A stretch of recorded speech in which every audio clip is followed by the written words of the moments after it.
Hi, and welcome to Off the Beaten Tracks, where every third Friday is Sandwiches in the Park.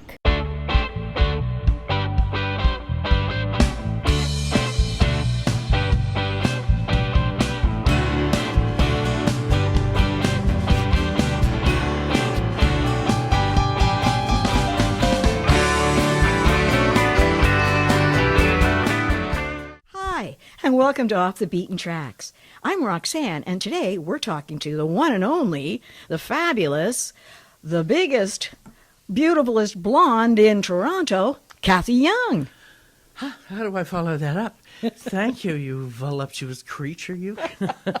Nice to be here with you, Roxanne. Thank you, Cathy. We're really glad you joined us because we want to talk about these two albums that you did that, well, actually made you such a name in this city and in Canada.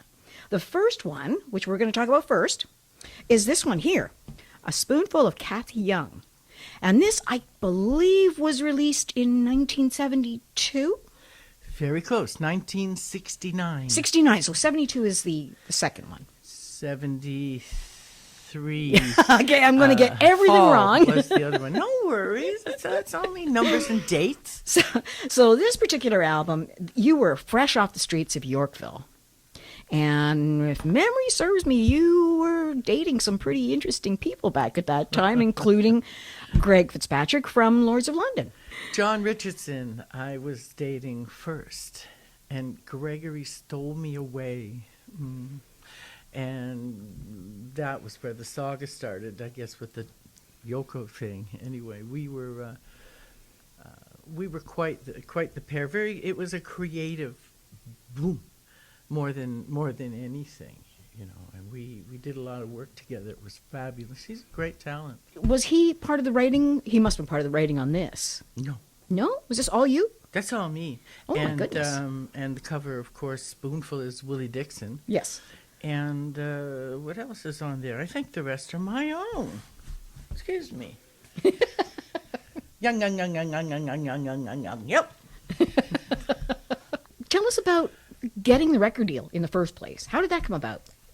Okay, just before I go there, I have to validate what you said. He didn't write anything on here, but we sent messages back and forth.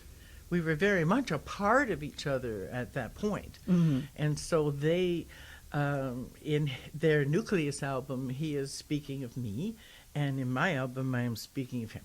So how did that come about? The Romeo and Juliet of pop. It was kind of like that. Yeah, it was. We were all in. How did it happen? This album, as you said, off the streets of Yorkville, I ended up playing at the Minor Bird. From that corner, I went inside. I did 6 months there, and Doug Henning was the house magician, and I was the house musician, and King Ricardo was the entertainer who did the limbo and ate the light bulbs and taught the Minor Bird how to say. Oh, it's funny. I wrote a song called The Circus on here, which is about the Minor Bird. Now, then the rock pile opened. So I went to the rock pile, and I met Mr. Brower, and I was tugging on his collar and his sleeves, and I said, Mr. Brower, can I sing? And he said, sure, kid. He did not do the W.C. Fields, get away, kid, you bother me. He did not do that. He said, sure, go ahead. So thus I became the warm-up act for the warm-up act, which was Transfusion, being Danny McBride, the one and only Pat Little, great band that was, and I believe, I don't want to say a name that I'm not sure of, but the guys were amazing. They know who they are. Transfusion was incredible. So I got to do the shows there. Now, I had met a guy named Shel Safran on the streets of Yorkville about 1 o'clock in the morning. They were literally coming through town. They were coming from Montreal, the band that he was managing, and they had run out of gas. They were about to, and they were looking for money. I didn't know anybody. So I was walking down the street, and Rosie McCluskey, my roommate, and she was a waitress at the Minor Bird, we gave them what money we had, which wasn't much. It was $12, but it was enough to get them home to Windsor gas, or maybe it was 20. I don't know. Gas was cheap back then. It really was. So we kept in contact, and when he heard my songs, he made a move, and he met Brian Pombier, who managed Nucleus, and he saw some opportunity there. He had just finished producing a song for the Amboy Dukes called Journey to the Center of Your Mind. No shabby guy was Shel Saffron. And he also had just produced the demo for the Big Brother and the Holding Company for Mainstream Records. So he probably saw a kindred soul in you. He did, and I didn't know at the time. There was a Rubicon moment there, because I was still new. I'd only been in the studio once, and I went to New York. I was at the Rock Pile. Brian and Shel brought up Bob Shad from New York, and he heard us both and said, "Sign him." And it was funny back then because I wasn't even 18. I was underage, and they met us at the Don Valley. Now, Richie York, God bless him, my champion for life. Yeah. Rest in peace, Richie, wanted me to sign with Polydor. Gene Martinick wanted me to meet and get together with Bernie Finkelstein. I wonder if Bernie even knows that, but he had that in mind. So there were deals in the offing in different stages. Oh, when I went to the Inn on the Park to meet the New York guy, I was pretty smart. I thought, gee, I need a lawyer. And he said, "What do you need a lawyer? Here's a lawyer. Here's my lawyer. Here's the contract. Sign or don't sign." Okay. So I took the contract down to my mother, who was working at the town tavern back then. Favorite waitress. And she signed it for me. Next thing you know, I'm off to New York, and I'm staying at the Gorham Hotel, and I'm watching Captain Kangaroo in the mornings, and I bought a 6-pack of Miller beer because I could. I hate beer. But and I'd go off and record at A&R Studios on 55th. I think it was 55th Street. An amazing time for a young girl just turning 18, you know. I'll never forget it. I had been there when I was 17 on my own, and that was another time. But this was for recording. You know. It was real. And so here's the Rubicon moment. Bob said to me, "So which direction do you want to go in? You want to go in the rock or you want to go in the folk?" Because at that time he was losing Janice. They were going to Columbia Records, and I didn't know. I guess they were looking to see, have we got a Joplin here, you know. But I said folk because I was still transitioning. And so he gave me the best. He gave me Janice Ian's backup band. And there was Eric Weisberg, you know, recording band. Eric Weisberg from subsequently dueling banjos. He was the guitar player in the old Walk Right In, Step Right Down. Right. The name of that band. But anyway, he was phenomenal. And there was Patrick Rebo on keyboards, the great Buddy Saltzman on drums, great jazz people. And indeed, there's a jazz song on there that came out of that was amazing. And the more I was able to stretch, even in my second time in the studio, I knew I was home. But I didn't know enough to tell him to turn down my headphones so I didn't have to scream. Oh, no. And I had this little vibrato, you know, left over from my Buffy St. Marie days. I never listened to that album for many years, and sometimes I still cringe. But it's there, and it got me there, and it became a Billboard pick of the week. I read that. Wow. And that must have been mind-boggling because you were such a young girl. But there you are. You're feeling your oats. You're discovering all the different genres that you're capable of playing within. And this was the result. So, of course, you obviously you'd be very, very excited to be in that position. And you're 18. And doesn't it beg the question, what happened? Let me tell you, Roxanne, very quickly. John Richardson left Nucleus because there was an issue with the songwriting. I'll leave it at that. They weren't getting along. Well, Greg was writing most of that, wasn't he? Greg was writing most of it, but it's a collective. I see. They all, Greg, don't kill Yeah. me for this, baby. No, everybody wants a foot in. Well, Yeah. it should have a foot in. Yeah. In that band especially, they were so innovative. And Greg, of course, was the nucleus of nucleus, but it wasn't all of it. And that's where they broke, Mm-hmm. in my mind. So it was all about control. So John left, and they were without a guitarist, and they had 6 months left in their contracts. So they looked at me and said, "Okay, come on, Cathy, join the group." And Greg moved it up a level and just brought in a new concept. And we brought in our superintendent, who was always singing in the hallways, Ruby Baby and stuff. So we did some old 50s stuff. We had fun with the rock, but changing it up. Danny on tablas instead of drums. I mean, we really did some innovative stuff. And we did a few festivals and stuff, and it was a lot of fun.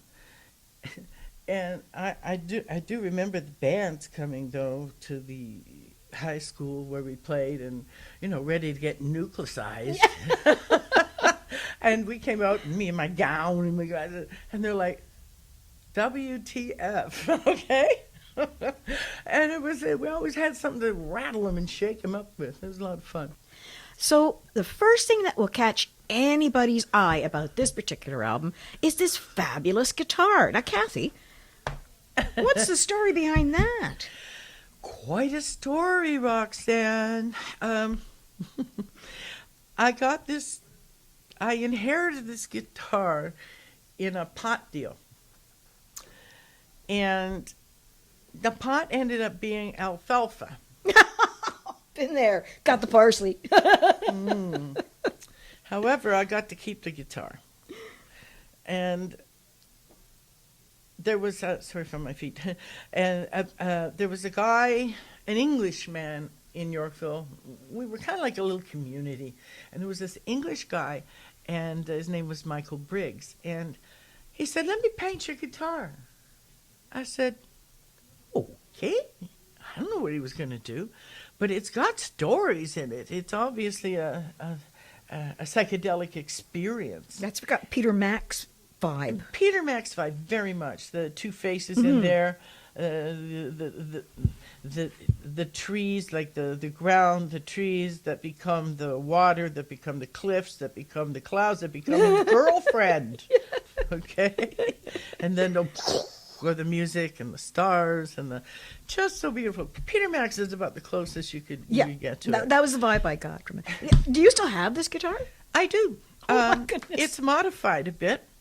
Well, by the way, Bob Rodden from Wire Sound, there was underneath the penny farthing a great innovative sound company who did the first sound around and built the cabinets and the sound system later for Foot and Cold Water. Great. Okay, and many others. It was Wire, Peter Shanky, Rocky, and Bob Rodden, and Les Bateman. Oh man, what a genius he is!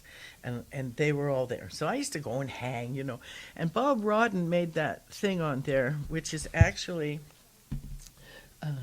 to keep the strings down. Right. It's a door lock. And these pegs here used to belong to John Richardson on his Les Paul. When he got the gold pegs, he gave me these. So they're Gibson pegs on a Framus, which was amazing. So, as I said, it's altered because it's plain now. The painting has been destroyed. Oh, I that's too owed bad. a guy some money. He was the road manager for Mainline, Worthington Polkinghorne Wheaton III. May he rest in eternal peace. God bless you. But I owed him some money, and I guess he waited about a month. And when I gave him the money back, then he gave me my guitar, and it had been stripped. Oh, no. He didn't like it. Oh, my. he died shortly after that. Well, It had of course nothing he to would. do with me. Oh, I did. It did. Nothing to do with me. I can feel the curse from here. I'm telling you, but I know it broke my heart.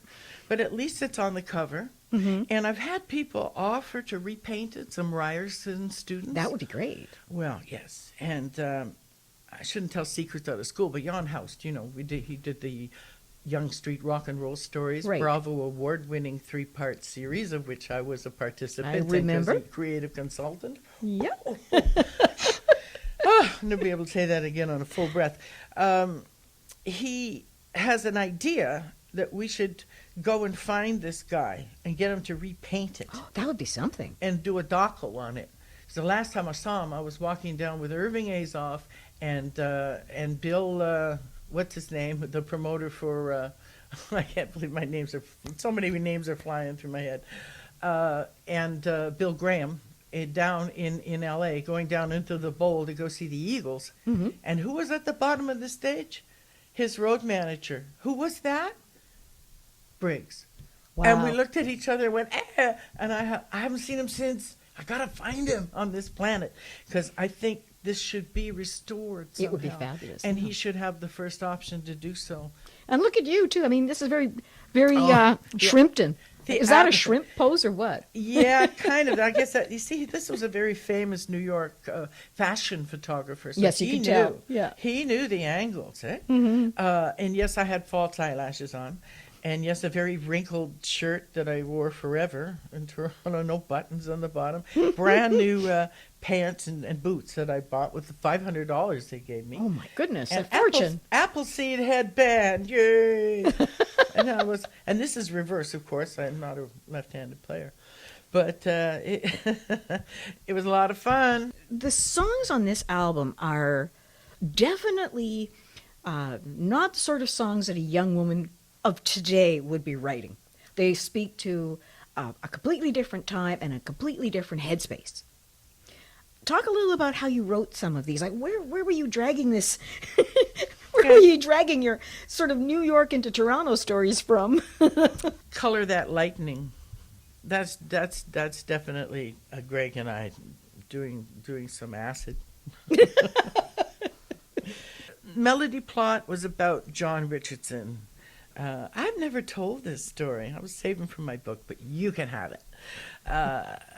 He had another girl that he was seeing who had bigger boobs. And so I wrote this song. Do you think my life's the same as hers? Do you think my mind's the same as hers? Imagine I still remember these lyrics. That's why I'm still single, this memory. Just because you say you're not for me, I'll soon make you perfect. Wait and see. You'll soon make you perfect. Wait and see. I do believe that had something to do with all the LSD I did from December the 11th was the first time, 1966. I wrote my mom a note saying, Mom, if I don't come back, It is a trip. I love you, and I had to try to fly. And I made it through. I ended up, you're supposed to be quiet with a guru, and I had that. And I walked out of that. I walked down to Yorkville on a Friday night and handled people. It was a circus. It was amazing.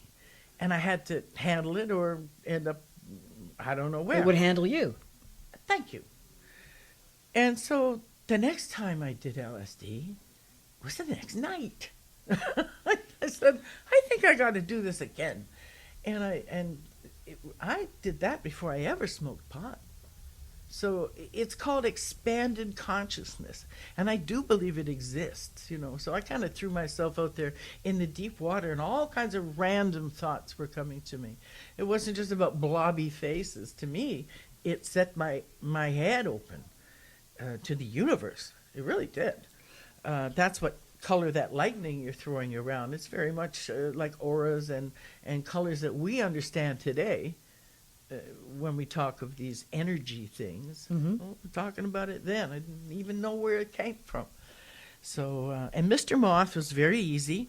I was sitting writing, and there's a moth, and he's sitting in the lamp there, and his little wings are under there. So I sung to him, That had nothing to do with LSD. Everyone's a dealer. Yeah, they were in Yorkville. That's what you did, But it was only pot and then a little LSD. When I got to the other stuff, like the bikes moved in and it became a little crazy. They were our protector from the greasers for a while, but then some other gangs came in and it became like all this hard drugs and I got out of there. That's when we moved. I moved before that. And that was my song, Three Riders, which you will find on my third collector's item about leaving Yorkville. You yourself are an extremely theatrical, exuberant woman. You enter the room, you control the room. Yeah, right? when you went in to record this first album, again, you're only 18. How did you bring that exuberance with you into the studio? Did you have to take innumerable takes to get to where you were going, or was it flowing? Or it was the second time I'd ever been in the studio, Roxanne. I didn't know enough to tell them to turn down my earphones. So unless it was horrible, I think I did mostly all the songs in one take, Mm-hmm. And then did some overdubs. I remember doing two versions in Spoonful, because when he mixed in the two different takes, and I couldn't handle it. Like, I never listened to this album for years. But there is some really good songs in there. Following in Front, that was when I was with the boys. We went to somewhere, the whole band, when I first met them. And we went to a burger place. And somebody asked me behind me, said, "Are you following me?" I said, "Yeah, I'm following in front." And I thought, "Ooh, I like that." And, kind of cute. We liked to play with words back then, and that seemed to fit, And Melody Plot was that I was in my head back then. I used to play so much. And the melody itself had a plot to me that worked out like I hoped that the relationship would. And it did. I got my man, and then I got stolen away. We won't go there anymore. In this life, to me, the most... Oh, Misfit Matilda is good, too. That's about being on the island, mm-hmm. sitting. Spoonful, of course, goes without saying. Willie Dixon, they spelt it wrong. It's X-O-N. Spoonful was a song that I was playing and learned how to play with one of the few males that allowed me my space and let me jam with them, and that was Craig Black. And he had a band called Drive. And Dennis Hill was in it. Dennis is Dee Dee Hill, and he's in the film business now. He's amazing. He was in the band at the Rock Pile, and they let me come and jam with them. And what I played was Spoonful, so I took that as my kind of theme song because it was the most bluesy thing that I had. I didn't really have any other bluesy songs. This Life, yeah, that's the song. If there's one song that I do believe merits re-recording, it's This Life. And it was an ad lib. They didn't have charts for it, but I played it for them, and it only took them a minute because they're that good. So it was a fresh thing, and it showed the promise. Yeah. So there you are, this very young girl. You've got your first album. Billboard's talking about you, raving about you. How did it feel to walk in at, I don't know, Sam's, and see your album there? Shocking, really. I mean, it's kind of intimidating because you look and it's so otherworldly. And that even happened with the second album, but we'll get there. Otherworldly, that's all I can say. Makes you kind of feel a little giddy. This is Off the Beaten Tracks, and we'll be right back with part 2 of our trip down memory lane with Cathy Young.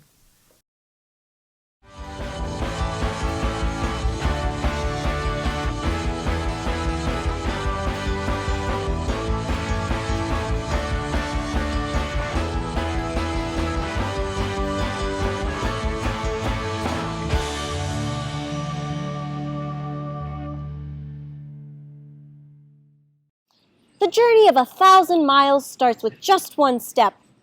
But after that, your feet start to get really tired.